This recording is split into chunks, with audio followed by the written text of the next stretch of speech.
Hello दोस्तों। आज हम लेकर आए हैं एक ऐसी कहानी जो आपको पास्ट और प्रेजेंट के बीच घुमा देगी। एक थ्रिलिंग जर्नी जो टाइम और रियलिटी की बाउंड्रीज को तोड़ देती है। ये कहानी है कंगुआ, एक रिनोन्ड आर्कियोलॉजिस्ट की जो अपने आसपास की ऑर्डिनरी दुनिया में एक्स्ट्रा ऑर्डिनरी सीक्रेट्स ढूंढने की तलाश में है। पर क्या हमेशा की तरह ये सिर्फ एक और डिस्कवरी है, या इस बार कंगुआ का सामना कुछ ऐसे मिस्टीरियस पावर से होने वाला है जो उसकी जिंदगी हमेशा के लिए बदल देंगे। इमेजिन करो, एक इंसान जिसे एंशिएंट हिस्ट्री में इतना डीप इंटरेस्ट है कि वो अपनी जिंदगी में सिर्फ ऐसे क्लूज ढूंढता रहता है जो अनस्पोकन लीजेंड्स और अनफॉरगॉटन वॉरियर्स के बारे में सच्चाई रिवील कर सकते हैं। कंगुआ के अंदर एक ऐसी क्यूरियोसिटी है जो उसे हर दिन नई जगह एक्सप्लोर करने पर मजबूर करती है। लेकिन इस बार उसके हाथ एक ऐसा क्लू लगता है जो सिर्फ उसकी क्यूरियोसिटी को सेटिस्फाई करने से कहीं ज्यादा बड़ा होने वाला है। इस एडवेंचर में उसे एक जंगलों के बीचों बीच एक एंशिएंट टेम्पल मिलता है, एक ऐसा मंदिर जो कहानी सदियों से छुपी हुई है, जहाँ कोई भी आज तक पहुँच नहीं पाया। ये मंदिर सिर्फ एक मंदिर नहीं, एक सीक्रेट गेटवे है, एक डार्क और डिमोनिक वॉरियर की पावर के टुवर्ड्स जिसे हर किसी ने भूल जाना ही बेहतर समझा।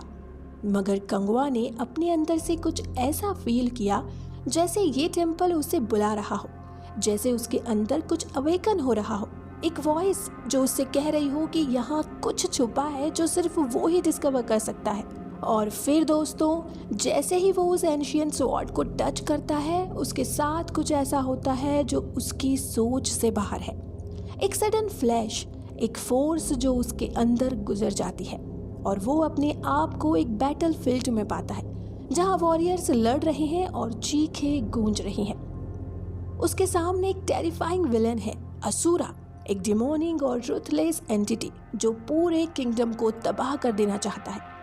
इसी विजन के साथ कंगुआ के अंदर का वॉरियर जाग उठता है और उसे ये समझ आता है कि ये सिर्फ एक कहानी नहीं, बल्कि एक ऐसी लड़ाई है जो उसके एंसेस्टर्स और उसके बीच जनरेशन से चली आ रही है।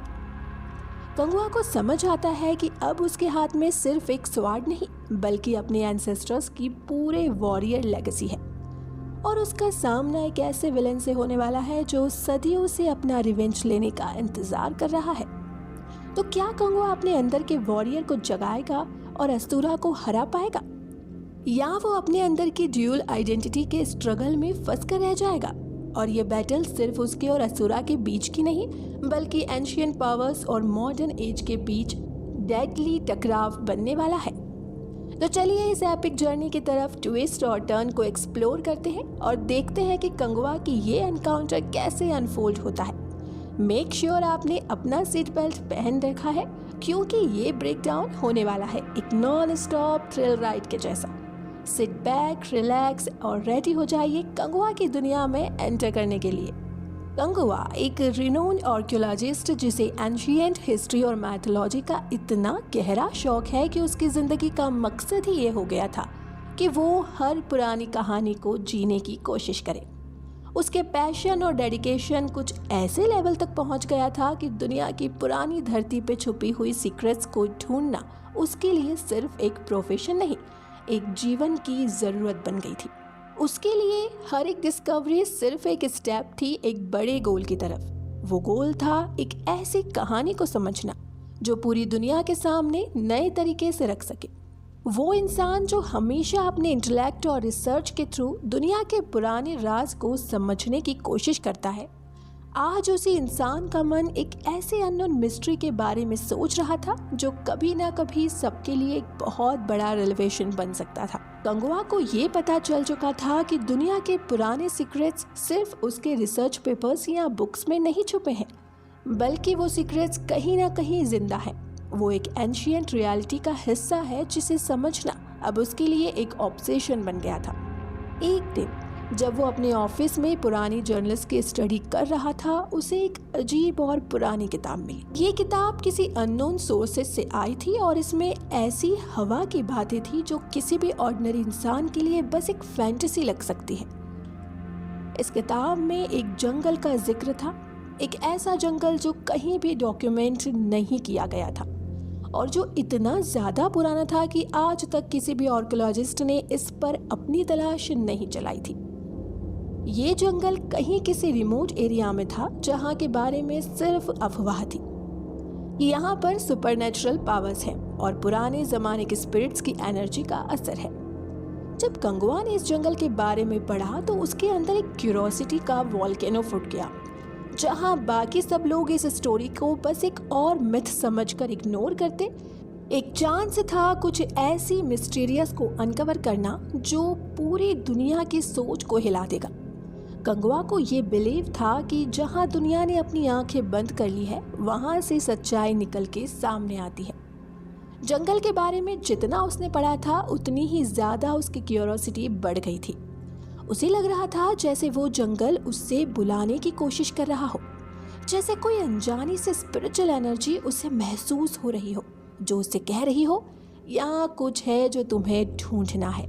और इस बात से उसका जो फैसिनेशन था वो और भी बढ़ गया। कंगवा ने सोचा, अगर कोई ऐसा प्लेस है जहाँ पे दुनिया की पुरानी कहानियाँ, पुराने वॉरियर्स और उनके पावर्स का सच छुपा है, तो ये उसकी लाइफ की सबसे बड़ी डिस्कवरी होगी। कंगवा ने अपनी रिसर्च टीम के साथ इस मिशन को अंडरटेक करने का फैसला किया। ये मिशन सिर्फ उसके लिए नहीं बल्कि उन सभी के लिए एक चैलेंज था जो इस काम में उसका साथ देने वाले थे। उन्होंने प्रिपेयर करना शुरू किया और जंगल की तरफ सफर किया। जब वो अपनी टीम के साथ इस अनएक्सप्लोर्ड जंगल के अंदर घुसा तो सबने एक अजीब सी हैवी और मिस्टीरियस एनर्जी फील की। ये एनर्जी कोई ऑर्डिनरी फीलिंग नहीं थी, कुछ ऐसा था जो उन्होंने बिल्कुल अलग लेवल पे महसूस हो रहा था। जंगल के अंदर घंटी जैसी आवाज, हवा में उलझी हुई सी छुपी हुई खुशबू और पेड़ों का घना होने का सबब सब कुछ को थोड़ा ईरी बना रहा था। ये पेड़ पुराने थे, उनमें एक पुरानी कहानी की गुनगुनाहट थी, जैसे उन्हें कभी किसी ने टच नहीं किया हो, बस वैसे ही रखा गया हो जैसे वो पहले थे। जंगल के अंदर का एटमॉस्फेयर काफी अनयूजुअल और सस्पेंस से भरा हुआ था। एक टाइम जैसा फीलिंग आ रहा था। कंगवा को अपने अंदर की घुटन भी महसूस हो रही थी, मगर उस घुटन के साथ एक अजीब सी एक्साइटमेंट भी थी। वो जान रहा था कि कुछ एक्स्ट्रा ऑर्डिनरी होने वाला है, एक ऐसा मोमेंट जो उसके पुराने सपनों को सच कर देगा। उसके दिल में एक शक था कि जिस जंगल के अंदर कुछ ऐसा हो सकता है, उसके दिल में एक शक था कि इस जंगल के अंदर कुछ ऐसा हो सकता है जो उसकी सोच और समझ को ही तोड़ दे। लेकिन इस शक के साथ एक दूसरा सेंसेशन भी था, एक प्योर पैशन का, एक ड्राइविंग फोर्स का जो उसे हर कदम पर आगे बढ़ने के लिए मजबूर कर रहा था। जैसे जैसे वो उसकी टीम जंगल के अंदर घुस रहे थे, उन्होंने देखा कि सब कुछ उनके कंट्रोल से बाहर जा रहा था। पेड़ों की शेडोज ज़्यादा गहरी होती जा रही थी और जंगल के अंदर का एयर हेवी हो रहा था, जैसे कुछ उन्होंने ऑब्जर्व कर रहा हो। सब कुछ बिल्कुल साइलेंट था और सबसे ज़्यादा स्ट्रेंज चीज़ थी एक पुरानी टेम्पल की खुशबू जो हवा में मिक्स हो गई थी।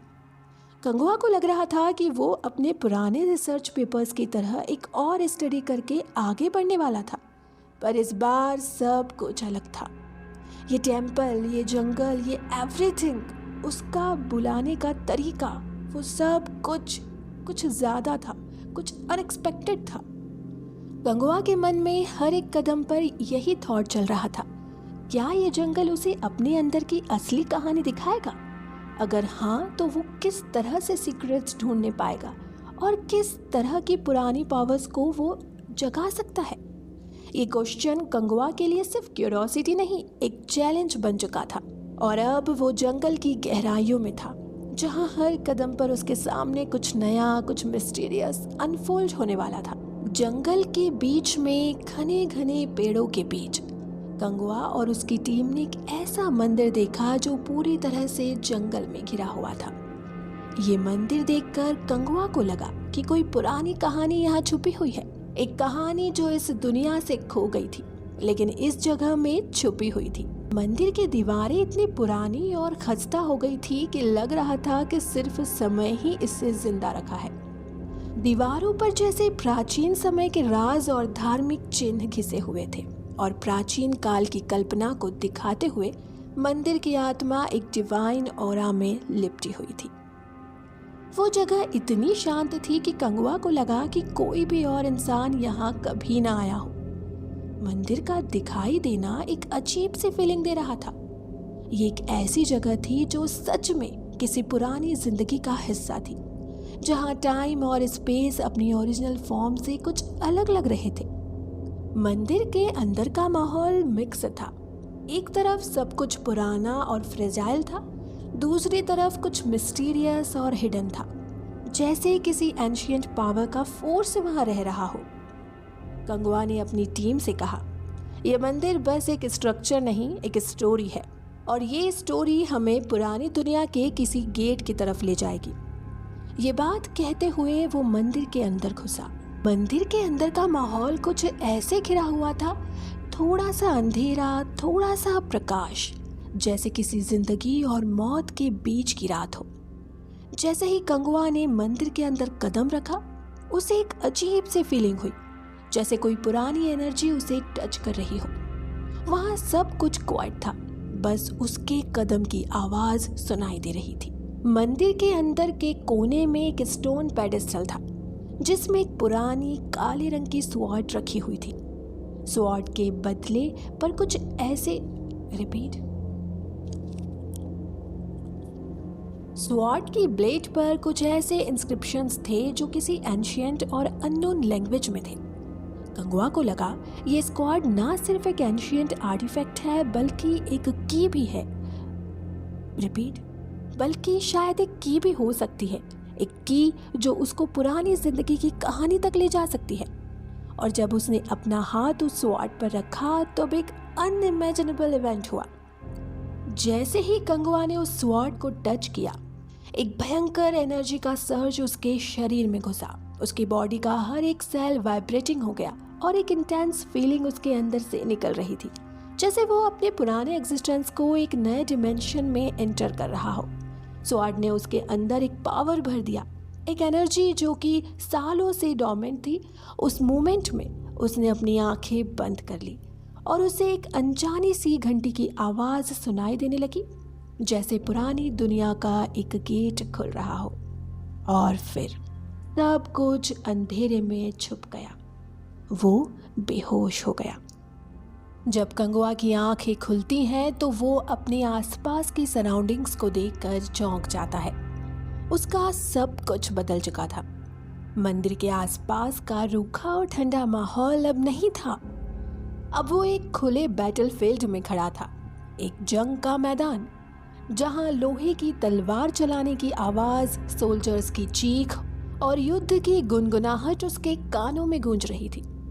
उसके आसपास सिर्फ सोल्जर्स थे जो अपने जीने के लिए लड़ रहे थे। मर्दों की ताकत और शख्सियत हर जगह दिखाई दे रही थी और उसके दिल में एक अजीब सी फीलिंग थी। ये जगह, ये बैटलफील्ड किसी पुरानी जिंदगी का हिस्सा लग रहा था। जब उसने अपनी आंखों से देखा तो उसे एक शॉकिंग रियलाइजेशन हुआ। ये सिर्फ एक इल्यूजन नहीं था, ये उसकी अपनी पुरानी जिंदगी थी। वो एक और वर्ल्ड में एंटर कर चुका था, जहां वो खुद भी एक पार्ट था। वो एक वॉरियर था जो इसी बैटलफील्ड पर युद्ध कर रहा था, और उसके सामने था एक भयंकर और खौफनाक विलेन, एक असुरा, एक ऐसी राक्षसी रूह जो दुनिया को अपने कंट्रोल में करना चाहती है। असुरा की आंखों में शोलों की झिलमिलाहट थी और उसके चेहरे पर एक भयंकर गुस्सा था। उसकी आंखों में किसी अंधेरों का दिखावा था और उसके हाथों में एक मैजिक की डार्क एनर्जी थी जो वो अपने दुश्मनों के ऊपर छुपाता था। वो असुरा अपनी डिमोनिक पावर के साथ कंगवा की पूरी किंगडम को तबाह करने पर तुला हुआ था। कंगवा को लगा ये सब उसके लिए एक ड्रीम से भी ज्यादा रियल था। उसके अंदर कुछ खौफ था, लेकिन एक डिटर्मिनेशन भी था। उसने अपनी तलवार उठाई जो उसके हाथ में एक पुरानी एनर्जी की तरह महसूस हो रही थी। कंगवा ने अपने आप से कहा, मैं इस बैटल का हिस्सा हूं और मैं इस असुरा का सामना करूंगा। असुरा की रूह उसके सामने खड़ी थी और उसके अंधेरों की एक वेव कंगुआ की तरफ आया। यह बैटल एक ऐसा चांस था जहां कंगुआ को अपने पूरे फेट का सामना करना था, और अब ये स्वाड, ये एनर्जी और ये जंग का मैदान उसके लिए कुछ और था।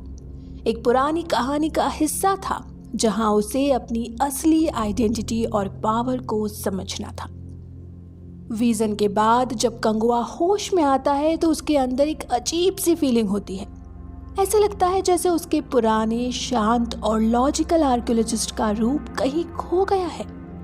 अब उसके अंदर एक वॉरियर की रूह बस गई है और वो खुद को समझाने में मुश्किल महसूस कर रहा है। उसके दिमाग में हर एक पल एक नया कॉन्फ्लिक्ट चल रहा होता है। एक तरफ वो अपनी पुरानी आइडेंटिटी को नहीं छोड़ना चाहता, एक आर्कियोलॉजिस्ट जो अपनी पुरानी कहानियों, थ्योरीज और हिस्ट्री को समझना चाहता है। दूसरी तरफ उसे लगता है कि वो अपने अंदर छुपी हुई वॉरियर की खोज कर रहा है, एक योद्धा जो अपने पुराने पास्ट और डेस्टिनी का सामना कर रहा है। उसका मन उससे पूछता है, क्या ये सब सिर्फ एक इल्यूजन है? क्या मैं सच में उस पुरानी दुनिया का हिस्सा हूँ? कंगुआ को लगता है कि कुछ अजीब हो रहा है, और जो वो पहले सिर्फ हिस्ट्री और फैक्ट्स तक सीमित को समझता था, अब वो एक जिंदगी का हिस्सा बन गया है। हर बार जब वो अपनी पुरानी जिंदगी के बारे में सोचता है तो उसकी आंखों के सामने वो बैटल फील्ड, वो असुरा और उसकी तलवार की गुनगुनाहट आ जाती है। कंगुआ का ये एक बेसिक कॉन्फ्लिक्ट यहाँ से शुरू होता है। क्या वो अपने आर्कियोलॉजिस्ट के काम को कंटिन्यू करे, जिसमें वो अपने विजन को इग्नोर करके अपने रिसर्च पर फोकस करे, या फिर अपने विजन्स और इंस्टिक्ट को सुनने की कोशिश करे? क्या वो अपनी पुरानी आइडेंटिटी को छुपाए रखे या अपने वॉरियर के रूप को एक्सेप्ट करना शुरू करे? ये इंटरनल बैटल कंगुआ की लाइफ का टर्निंग पॉइंट बन जाती है। वैसे तो वो पहले भी विजन्स को महसूस करता था, लेकिन उन्हें इग्नोर करने की कोशिश करता था। पर अब वो विजन्स उसके लिए ज़्यादा इंटेंस हो गए हैं। हर बार वो किसी भी पुरानी जगह या आर्टिफैक्ट को देखता है, उससे अपने पास्ट लाइफ की यादें या फिर वो बैटलफील्ड दिखाई देने लग जाती है। ये विजन्स उसके लिए एक तरीका बन गए थे अपनी पुरानी जीवन की कहानी को समझने का। लेकिन साथ ही वो ये भी समझ रहा है कि विजन्स के एक और साइड है, एक डार्क और डेंजरस साइड। कंगुआ अपने कलीग्स और फ्रेंड्स से ये चीज़ों को डिस्कस नहीं कर पाता। उनके लिए वो बस एक आर्कियोलॉजिस्ट ही है। लेकिन कंगुआ को लगता है कि अगर वो अपने दोस्तों से अपने विजन्स के बारे में बात करेगा तो वो समझ नहीं पाएंगे। वो डर में जीते हैं कि शायद लोग उसे पागल समझकर उससे बात नहीं करें या फिर उसके काम को डिसरिगार्ड कर देंगे। ये सॉलिट्यूड और इनर कॉन्फ्लिक्ट कंगुआ के लिए एक बहुत बड़ा बर्डन बन जाता है। रिपीट, ये सॉलिट्यूड और इनर कॉन्फ्लिक्ट कंगुआ के लिए एक बहुत बड़ा बर्डन बन जाता है। जैसे ही वो अपने दोस्तों के साथ काम करता है, उसे लगता है कि वो उनसे अलग हो गया है। उसका दिमाग हर वक्त अपने विजन्स और पुरानी मेमोरीज में उलझ रहा है। कभी कभी वो अपने रिसर्च पर ध्यान देने की कोशिश करता है, लेकिन जैसे ही वो अपने काम को फोकस करता है, उसे एक स्ट्रेंज पावर अपने अंदर महसूस होती है, जैसे कोई और प्रेजेंस हो जो उसे गाइड कर रही हो। कंगुआ को लगता है कि वो एक वर्ल्ड के बीच में फंसा हुआ है, जहां उसकी पुरानी आइडेंटिटी और अभी की आइडेंटिटी दोनों कोलाइड कर रहे हैं। एक दिन जब कंगुआ अपने रिसर्च के बीच में काफ़ी इंटेंस हो जाता है, तब एक और विज़न उसके दिखता है। इस बार ये विज़न एक पुराने मंदिर से जुड़ा होता है। एक ऐसा मंदिर जहां वो पुरानी स्वॉर्ड को पहली बार देखता है। मंदिर के अंदर एक शक्तिमान प्राणी दिखाई देता है, जिसे चेहरा याद दिलाता है कि वो असुरा, लेकिन अब वो प्राणी कंगुआ से बात कर रहा होता है। उसे कुछ बोल रहा होता है जो वो समझ नहीं पाता। ये विज़न और भी कॉम्प्लेक्स हो जाता है और कंगुआ को लगता है कि यहाँ कुछ बहुत ही पुराना और स्केयर्ड चीज़ छुपी हुई है। इसी वक्त कंगुआ के माइंड में एक थॉट आता है, क्या मैं सच में अपनी पुरानी ज़िंदगी को याद कर रहा हूँ, या क्या ये सिर्फ मेरी माइंड की एक क्रिएशन है? ये क्वेश्चन उसको अपनी पुरानी आइडेंटिटी के बारे में और ज़्यादा कंफ्यूज कर देती है। कंगुआ को समझ में आता है कि ये एक मेंटल जर्नी है। जिसमें उसे अपनी आइडेंटिटी को समझना होगा, उसे अपने अंदर के वॉरियर को समझना होगा और वो अपनी लॉजिकल माइंड के अगेंस्ट अपनी इंस्टिंक्ट और फीलिंग को सुनने की कोशिश करता है। ये एक स्ट्रगल बन जाता है, एक बैलेंस ढूंढना जहां वो अपने पास्ट और प्रेजेंट को समझकर अपनी लाइफ को आगे बढ़ा सके। हर दिन कंगुआ के अंदर एक नई रियलाइजेशन होती है। कभी वो अपने इमोशंस को सप्रेस करने की कोशिश करता है तो कभी वो अपने वॉरियर साइड को अपनाता है। ड्यूलिटी उसके दिमाग में चलती रहती है और जैसे जैसे वो अपनी विजन्स को समझने की कोशिश करता है उसे लगता है कि वो अपनी पुरानी जिंदगी से कुछ इम्पोर्टेंट क्लूज ढूंढता रहता है। लेकिन सबसे बड़ा चैलेंज ये है कि कंगुआ को समझना होगा कि उसका ये इंटरनल कॉन्फ्लिक्ट उसकी डेस्टिनी का एक हिस्सा है। ये ड्यूअल आइडेंटिटी जो उसके अंदर अब डीप हो गई है वो सिर्फ एक कॉन्फ्लिक्ट नहीं है, वो उसका पाथ है। उसे ये समझना होगा कि वो सिर्फ एक आर्कियोलॉजिस्ट नहीं है बल्कि एक वॉरियर है जिसका काम कुछ और इम्पोर्टेंट और स्केयर चीज को समझना है। ये इमोशनल और साइकोलॉजिकल जर्नी कंगुआ के लिए एक कैथारसिस बन जाती है। उसे अपने पास्ट और प्रेजेंट को रिकंसिल करना होगा। जब वो अपने विजन्स को समझता है तब वो रियलाइज करता है कि ये पुरानी कहानियाँ उसकी जिंदगी का एक एसेंशियल पार्ट है और जब वो अपनी पुरानी आइडेंटिटी को एक्सेप्ट करता है तो वो अपने अंदर के वॉरियर को भी अपनाता है। ये ट्रांसफॉर्मेशन कंगुआ को अपनी असली पर्पस तक ले जाता है, एक पर्पस जिसमें वो अपनी पुरानी जिंदगी की कहानी को समझकर दुनिया को उसका सच दिखाता है। ये मूवी का पार्ट हमें एक और फ्लैशबैक में ले जाता है जहां हमें कंगुआ के एंसेस्टर्स और उनके प्रॉस्परस किंगडम के बारे में और भी गहराई से पता चलता है। ये किंगडम एक समृद्ध और शांतिपूर्ण राज्य के रूप में जाना जाता है, लेकिन जो दुनिया को दिखाई देता है वो सिर्फ एक शांति का दिखावा था। अंदर की कहानी बिल्कुल अलग थी। इस किंगडम में एक गहरा इंटरनल स्ट्रगल था जिसमें पॉलिटिकल कॉन्फ्लिक्ट्स, पावर स्ट्रगल्स और धोखा छुपा हुआ था। किंगडम के अंदर सब कुछ शांति और स्टेबिलिटी के नाम पर चल रहा था, लेकिन उसके पीछे एक काली चादर थी जो सब कुछ छुपाए रखती थी। कंगुआ के एंसेस्टर जो एक वीर योद्धा और अपने राजा के ट्रस्टेड प्रोटेक्टर थे, उनकी कहानियां पुरानी दुनिया में मशहूर थी। उनका नाम हर बैटलफील्ड में जाना जाता था और उनकी लॉयल्टी और ब्रेवरी की मिसालें दी जाती थी। उनका जीवन एक सफर था जिसमें उन्होंने कभी अपने राजा को धोखा नहीं दिया, चाहे जो भी मुश्किलें आए। उनकी लीडरशिप और सैनिक युद्ध की तरीके साम्राज्य के लिए प्रेरणा का काम करते थे।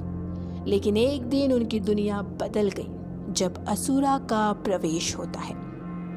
असुरा जो एक ऑर्डिनरी इंसान नहीं था बल्कि एक सुपरनेचुरल और पावर हंग्री विलेन था। उनके किंगडम में घुस आता है। उसका कैरेक्टर काफी टेरिफाइंग और इंटेंस तरीके से दिखाया गया है। असुरा की आंखों में कभी भी कोई शांति नहीं है, बस एक डार्क और डिमोनिक एनर्जी थी जो सबको अपने कब्जे में करने की कोशिश कर रही थी। असुरा का रूप कभी भी ऑर्डिनरी नहीं लगता। उसकी बॉडी का हर एक हिस्सा उसकी डार्क पावर्स को रिफ्लेक्ट करता था, जैसे वो किसी और दुनिया से हो। उसकी चलती हुई प्रेजेंस ही इतनी काफी थी कि लोग उसे देखकर डर से कांप रहे थे। उसका गोल सिंपल था, दुनिया का हर शक्तिमान चीज रिपीट उसका गोल सिंपल था, दुनिया की हर शक्तिमान चीज को अपने कंट्रोल में लेना। उसने अपनी पूरी जिंदगी दुनिया की ताकत को अपने हाथ में लेने के लिए जीती थी। असुरा का अप्रोच बिल्कुल रूथलेस था। वो अपने दुश्मनों का एकदम खात्मा कर देता था और उसके रास्ते में कोई भी जीत नहीं पाता था। उसके पावर और एम्बिशियस नेचर को देखकर किंगडम के सभी लोग भी समझ गए थे कि अगर असुरा ने अपनी ताकत को पूरी दुनिया में फैला दिया तो वो उनके लिए खतरा बन जाएगा। असुरा का ये डर और गुस्सा उसके पूरे जहाज में छाया हुआ था और उसके राज्यों और जनरल्स ने भी अपनी रखवाली के लिए अपनी तरफ से काफी सारे प्लान्स बनाए थे, लेकिन असुरा की पावर के सामने वो सब बेकार था। लेकिन कंगुआ के एंसेस्टर्स की कहानी एक अलग रास्ते पर थी। जब असुरा ने किंगडम पर अटैक करना शुरू किया तो कंगुआ के एंसेस्टर ने अपनी वीरता और स्किल का प्रदर्शन किया। उन्होंने असुरा के साथ लड़ाइयाँ की, लेकिन वो असुरा के रूप में कभी भी किसी इंसान को जीतने वाला नहीं था। असुरा ने कंगुआ के एंसेस्टर्स को कभी भी अपनी ताकत से हराया नहीं था। ये हार असुरा के अंदर एक रिवेंज को जज्बा और इंटेंस हेट्रेड भर गया था। वो कंगुआ के एंसेस्टर से बदला लेना चाहता था और उसके जहां में अपने पास्ट की तकरार की एक राज छुपी थी। और उसके जेहन में अपनी पास्ट की तकरार का एक राज छुपा था। असुरा का ये ऑब्सेशन और कभी ना छुपाने वाला रिवेंज उसकी पुरानी आइडेंटिटी को समझाता है। हर बार वो याद करता है कि उसने कंगुआ के एंसेस्टर्स को कभी नहीं हराया। उसका गुस्सा और बदला हुआ।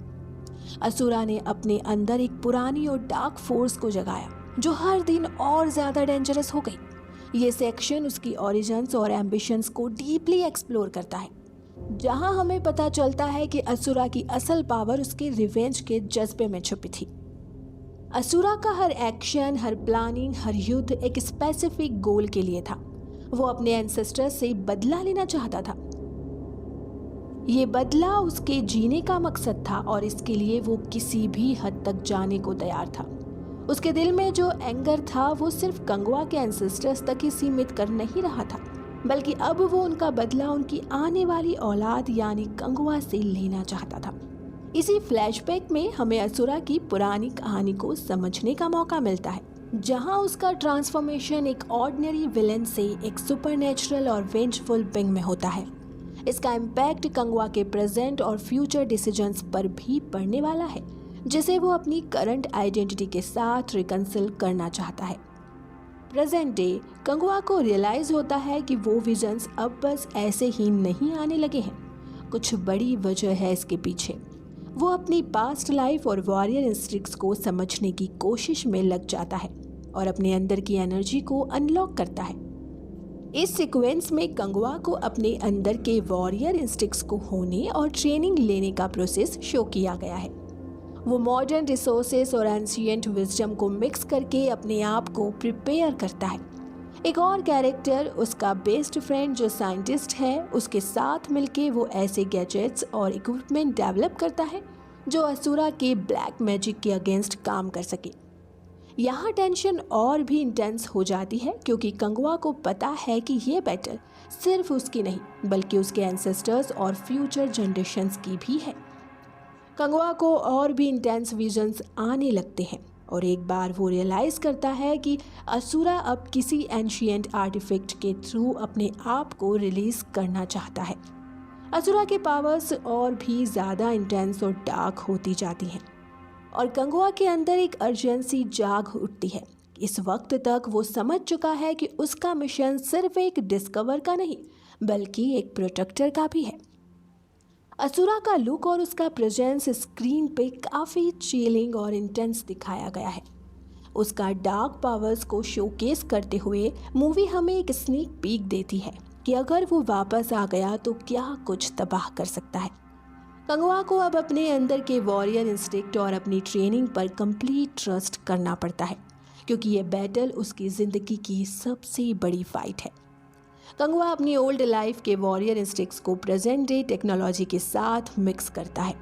ये प्रोसेस काफ़ी इंटरेस्टिंग है, क्योंकि वो अपनी एंसेस्टर्स के एंशिएंट वेपन्स और मॉडर्न वेपन्स को कंबाइन करके कुछ ऐसे गैजेट्स बनाता है जो असुरा के डार्क मैजिक को न्यूट्रलाइज कर सके। ये सीन्स में सस्पेंस और टेंशन और भी इंटेंस होता है, क्योंकि वो काफ़ी हाई स्टेक डिसीजंस ले रहा होता है। इस सेक्शन में कंगुआ अपने एंसेस्टर्स की हिस्ट्री और उसकी मिस्टेक्स से भी सीखता है और ये सोचता है कि कैसे वो अपनी किंगडम और फैमिली की लेगेसी को अब कैरी फॉरवर्ड कर सकता है। आखिर वो मोमेंट आ ही जाता है जब कंगुआ और असुरा की आखिरी फेस ऑफ में सामना करता है। असुरा अब इतना पावरफुल हो चुका है कि उसकी डार्क ऑरा और डिमोनिक एनर्जी स्क्रीन पर चिल्स देती है। उसका ब्लैक मैजिक इतना इंटेंस है कि कंगुआ को हर सेकेंड में अपने इंस्टिंक्ट और स्ट्रेटजीज को यूज करना पड़ता है। ये फाइट सिर्फ एक फिजिकल बैटल नहीं बल्कि एक मेंटल और स्पिरिचुअल स्ट्रगल भी है। कंगुआ के अंदर एक पूरे वॉरियर का रूप है जो अपने ध्यान और अपनी इनर पीस के थ्रू असुरा के डार्क मैजिक को कंट्रोल करता है। ये सीन्स मूवी के हाईलाइट हैं, जिसमें गंगवा और असुरा के बीच का डायलॉग और एक्शन सीक्वेंस इंटेंस है और दोनों कैरेक्टर्स के कॉन्ट्रास्टिंग आइडियाज को शोकेस करता है। बैटल के एंड में गंगवा अपने एंसेस्टर्स और अपनी फ्यूचर के लिए असुरा को हमेशा के लिए सील कर देता है। उसका ये सैक्रिफाइस और ब्रेवरी उसे एक लीजेंड बना देता है और वो रियलाइज करता है कि उसका मिशन अब सिर्फ खुद को सरवाइव करना नहीं, बल्कि अपने पूरे वंश और अपने एंसेस्टर्स की लेगेसी को प्रोटेक्ट करना था। तो दोस्तों, ये कहानी थी एक आर्कियोलॉजिस्ट की जो अपने अंदर के वॉरियर और एंशिएंट डिमॉन से कॉन्फ्रंट करके अपना ट्रू पर्पस को समझ पाया। आपको यह स्टोरी कैसी लगी? अगर आपको पसंद आई हो तो लाइक और सब्सक्राइब जरूर करें और अपने थॉट्स कमेंट्स में शेयर करें। मिलते हैं एक नई इंटरेस्टिंग वीडियो के साथ। Till then, good bye.